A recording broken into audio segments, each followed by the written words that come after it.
ഇപ്പം മധു പാട്ടിയ പാട്ടുകളൊക്കെ പലതും നല്ല പ്രണയഗാനങ്ങളാണ്. സ്വാഭാവികമായിട്ടും സംഗീത സംവിധായകൻ ആ പ്രണയത്തെ അതിലേക്ക് ഇങ്ങ് സന്നിവേശിപ്പിച്ചിട്ടുണ്ടാവും. പക്ഷേ എങ്കിൽ പോലും അതിന് കുറച്ചും കൂടി ഒരു ഭാവദീപ്തം നൽകാൻ വേണ്ടിയിട്ട് വേണമെങ്കിൽ മധുവിനൊരു ആഗ്രഹം ഉണ്ടാവും.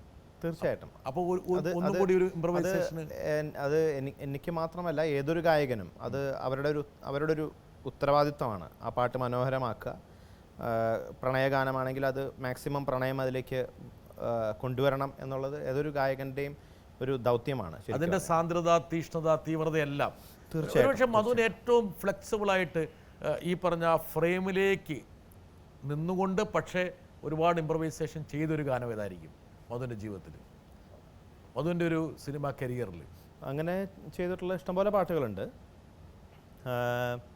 ഇപ്പോൾ തിരുവരങ്ങലിൻ്റെ ഹമ്മിങ്, മറ്റേ ഉടയോണിലെ പാട്ടിൻ്റെ ഹമ്മിങ്, അത് എന്ത് വ്യത്യാസമായിരുന്നു ആ രണ്ടും? ഒരുപക്ഷെ അദ്ദേഹം അത് ഔസേപ്പേട്ടൻ്റെ മ്യൂസിക്കാണ്.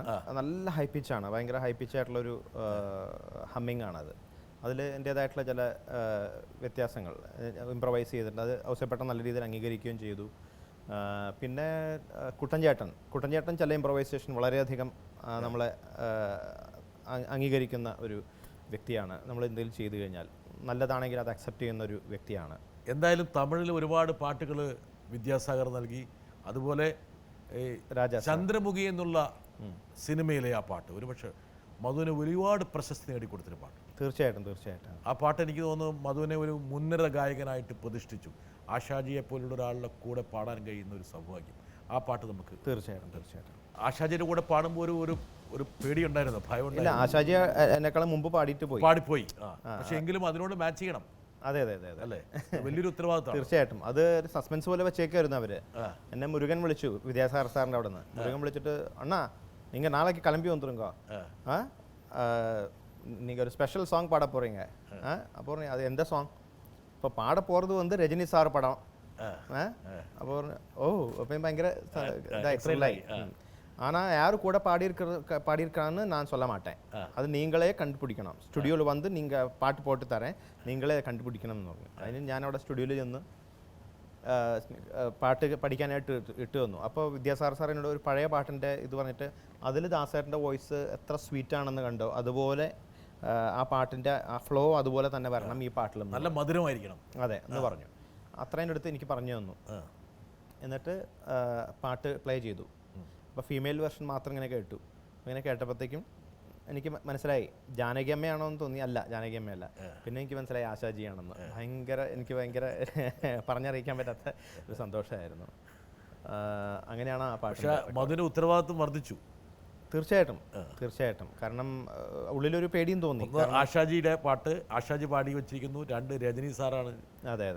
അത് ഒരുപക്ഷെ സിനിമയിൽ അതിൻ്റെ ഒരു ആവിഷ്കാരം വരാൻ പോകുന്നത്. തീർച്ചയായിട്ടും. അപ്പോൾ അങ്ങനെ ഒരു വളരെ ഒരു എന്താ പറയുക, എനിക്ക് സന്തോഷം വന്ന പോലെ തന്നെ ഒരു പേടിയോടുകൂടി ഞാനത് ആ ഒരു അനുഭവം അതായിരുന്നു. പിന്നെ സന്തോഷം, പിന്നെ അത് ഒരു വലിയ നാഴികക്കല്ലായി മാറി. വലിയ നാഴികക്കല്ല. മധു എന്നുള്ള സംഗീത വിദ്യാർത്ഥിക്ക് ഒരുപക്ഷെ കുറച്ചും കൂടി ഇരുത്തം വന്നു എന്ന് സിനിമാ ലോകവും ആസ്വാദ ലോകവും വിധി എഴുതി ആ പാട്ടിന് ശേഷം. അല്ല മധു, ഈ പാട്ട് ഒരുപക്ഷെ സിനിമയിൽ ആരായിരിക്കാം പ്രേക്ഷകർക്ക് വേണ്ടിയിട്ട് ഇത് ആവിഷ്കരിക്കാൻ പോകുന്നതെന്നുള്ള ഒരു ചോദ്യചിഹ്നം ഒരു ഗായകൻ്റെ മനസ്സിൽ വരാറുണ്ടോ? ഒരുപക്ഷെ രജനി സാർ ആണെങ്കിൽ അതിപ്പോൾ റെക്കോർഡിങ്ങിന് പോകുമ്പോൾ ചിലപ്പോൾ ഞാൻ തന്നെ ചോദിക്കാറുണ്ട്, ആരാണ് അതിൽ അഭിനയിക്കേണ്ടത്, എൻ്റെ പാട്ടിൽ ആരാണ് അഭിനയിക്കേണ്ടത് എന്ന് ചോദിക്കാറുണ്ട്. അപ്പോൾ ചിലപ്പോൾ ചില യങ് ആയിട്ടുള്ള ആക്ടേഴ്സ് ആണെന്നുണ്ടെങ്കിൽ അതനുസരിച്ച് ശബ്ദം കുറച്ച് മൈൽഡാക്കും. കുറച്ച് ശബ്ദത്തിന് കട്ടിയുള്ള ആക്ടർ ആണെന്നുണ്ടെങ്കിൽ ഇപ്പോൾ ഞാൻ മിക്കപ്പോഴും ബിജു മേനോൻ, ബിജു ചേട്ടന് വേണ്ടി പാടാറുണ്ട്. അപ്പോൾ ആ ഒരു രീതിയിലായിരിക്കും ഞാൻ പാടും. മമ്മൂക്കയ്ക്ക് വേണ്ടി പാടുമ്പോൾ അങ്ങനെയാണ്. അപ്പോൾ കുട്ടനാടൻ കായലിലെ എന്നുള്ള പാട്ട്, കാഴ്ചയിലെ, അത് മമ്മൂക്കയ്ക്ക് വേണ്ടിയിട്ടാണല്ലോ പാടിയത്. അപ്പോൾ ആ രീതിയിലെ ശബ്ദം ക്രമീകരിക്കും. അതിൽ ആർക്കാണോ പാടുന്നത് ആ വ്യക്തിയെ ഒരുപക്ഷെ ആ വ്യക്തിയുടെ ശബ്ദവിന്യാസം കൂടി മനസ്സിൽ വെച്ചുകൊണ്ടാണ് പാട്ട് എൻ്റർ ചെയ്യുന്നത്. തീർച്ചയായിട്ടും. ഞാൻ മിക്കപ്പോഴും ചോദിക്കാറുണ്ട് ആക്ടേഴ്സ് ആരാണ് ചോദിക്കാറുണ്ട്. മധു, ഈ പറഞ്ഞ പോലെ ഈ ശബ്ദം ഒരുപക്ഷെ ഒരു ഗായകൻ്റെ ഏറ്റവും പ്രധാനപ്പെട്ട അസറ്റാണ്. മധുവിന് ഇപ്പോൾ എത്ര കോടി രൂപയുടെ സ്വത്തുണ്ടെന്ന് ഞാൻ ചോദിക്കില്ല. എന്താ കാരണം വെച്ചാൽ അതിനേക്കാൾ അങ്ങനെ വലിയ സ്വത്തൊന്നുമില്ല. ആകെ സ്വത്ത് കുടുംബം, മക്കള്. ഇത് കേട്ട് വല്ല ഇൻകം ടാക്സുകാർ വരണ്ടെന്ന് വിചാരിച്ചിട്ട് ഒരു മുൻകൂർ ജാമ്യം എടുക്കുന്നതാണ്. ഇൻകം ടാക്സ് ഒക്കെ കറക്റ്റായിട്ട് അടയ്ക്കുന്നുണ്ട്. ഇൻകം ടാക്സ് അടയ്ക്കാനുള്ള സ്വത്തുണ്ടെന്ന് മനസ്സിലായല്ലോ കാര്യം. പക്ഷേ എന്താ ആരോ പറഞ്ഞ പോലെ പെണ്ണുങ്ങളുടെ വയസ്സും ചോദിക്കാൻ പാടില്ല, ആണുങ്ങളുടെ വരുമാനം ചോദിക്കാൻ പാടില്ല. അതുപോലെ മധുവിൻ്റെ വരുമാനം ചോദിക്കില്ല. എന്താ കാരണം എന്ന് വെച്ചാൽ അതിന് കാരണമുണ്ട്. മധുവിൻ്റെ ഏറ്റവും വലിയ അസറ്റ് സ്വത്ത് എന്ന് പറയുന്നത് മധുവിൻ്റെ ശബ്ദമാണ്. തീർച്ചയായിട്ടും. മധുവിൻ്റെ സിദ്ധിയാണ്. മധുവിൻ്റെ എല്ലാ സ്വത്തുക്കളും ഒരു സ്ഥലത്ത് വെച്ചാൽ പോലും ഇത്രയും ഭാഗം ആ ഭാഗമാണ് ഇൻഷുർ ചെയ്യണം. ആ ഭാഗം മധു ഒരുപാട് ആൾക്കാർ പല രൂപത്തിൽ, എന്താ കാരണത്തിൽ ഈ പരിപാടി കാണുന്ന ഇപ്പം ഈ കുഞ്ഞുങ്ങൾ മാത്രമല്ല, ഒരുപാട് ലക്ഷക്കണക്കിന് പ്രേക്ഷകർ ഒരുപക്ഷെ മധു എന്ന ഗായകൻ്റെ പല വ്യത്യസ്ത ഭാവങ്ങളും ഈ ഒരു അഭിമുഖത്തിലൂടെ മനസ്സിലാക്കുന്നുണ്ടാവും. ഈ ഒരു ഭാഗം പല ആൾക്കാർ പല രീതിയിലാണ് കൈകാര്യം ചെയ്യുന്നത്. തീർച്ചയായിട്ടും. അതെ. മധു ഇതിനെ എങ്ങനെയാണ് ശ്രദ്ധിക്കുന്നത്? ഇതിനെ ശ്രദ്ധിക്കാറുണ്ടോ, പരിപാലിക്കാറുണ്ടോ? ഞാൻ എൻ്റെ ഭക്ഷണ കാര്യങ്ങളിലൊന്നും അങ്ങനെ ശ്രദ്ധിക്കാറില്ല. കാരണം കുട്ടിക്കാലം മുതൽ ഞാൻ ശീലിച്ചു വന്നിട്ടുള്ളതാണ്. അത് ആ ഒരു രീതിയോടെ എൻ്റെ ശരീരം എന്താ പറയുക, അതിനനുസരിച്ചാണ് പൊരുത്തപ്പെട്ടു. ചൂടുവെള്ളം മാത്രമേ കഴിക്കാവുള്ളൂ? അങ്ങനെയൊന്നുമില്ല. ഞാൻ നല്ല തണുത്ത വെള്ളം കുടിക്കാറുണ്ട്. സസ്യാഹാരം മാത്രം? അങ്ങനെയൊന്നുമില്ല. ഞാൻ ചിക്കൻ, ഫിഷ്, എഗ്ഗ് ഒക്കെ കഴിക്കാറുണ്ട്. പക്ഷേ വെജിറ്റേറിയൻ ആവാൻ ശ്രമിച്ചുകൊണ്ടിരിക്കുന്ന ഒരു വ്യക്തിയാണ്. എന്താണ് അതിൻ്റെ കാരണം? എന്താണെന്ന് വെച്ചാൽ കുറച്ച് ഇപ്പോഴത്തെ കിട്ടുന്ന മത്സ്യമാംസത്തിന്റെ ഒരു ഗുണമേന്മ അതിൽ വിഷാംശം കലർന്നിട്ടുള്ള സസ്യഭക്ഷണത്തിലല്ലേ ഏറ്റവും കൂടുതൽ ഭക്ഷണം? അതെ, അത് ഏറ്റവും കൂടുതൽ സസ്യത്തിലല്ലേ?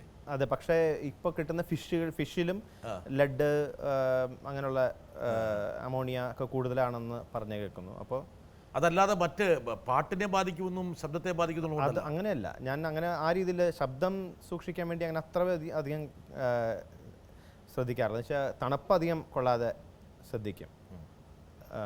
ഐസ്ക്രീം ഒറ്റ ട്രിപ്പിൽ ഞാനൊരു ഫാമിലി പാക്കൊക്കെ തീർക്കും. അല്ലെങ്കിൽ ഒരു പല ഫ്ലേവർ. ഇപ്പോൾ ഉദാഹരണത്തിന് ബാസ്കിൻ റോബിൻസ് അവിടെ പോയി കഴിഞ്ഞാൽ ആദ്യം ഫ്രീ ആയിട്ട് കുറേ തൊട്ട് തിന്നും അല്ലേ?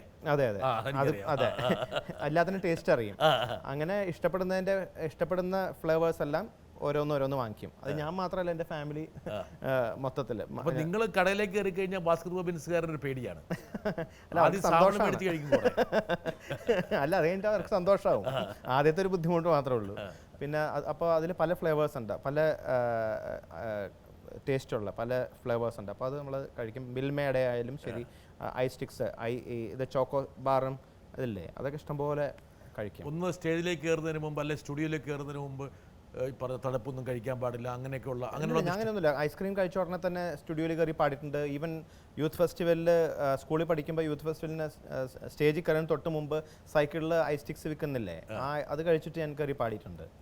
ഒരു ഗുരുനാഥന്മാരും ഇങ്ങനെ ഈ പറഞ്ഞ അല്ല, പലരും നമ്മുടെ അടുത്ത് പറയും, ഉപദേശിക്കും അങ്ങനെയൊക്കെ. പക്ഷേ അതുകൊണ്ട് എനിക്ക് പ്രത്യേകിച്ച് ബുദ്ധിമുട്ടൊന്നും തോന്നിയിട്ടില്ല. കാരണം എൻ്റെ ശരീരം അതനുസരിച്ച് പൊരുത്തപ്പെട്ടു. ഈവൻ ഇപ്പോൾ SPB sir, Hariharan sir, even നമ്മുടെ ശ്രീകുടൻ ചേട്ടൻ, ബാലമുരളി സാർ, അവരൊന്നും ഇങ്ങനെ ഒരു റെസ്ട്രിക്ഷൻ ഇല്ലാത്ത ആൾക്കാരാണ്.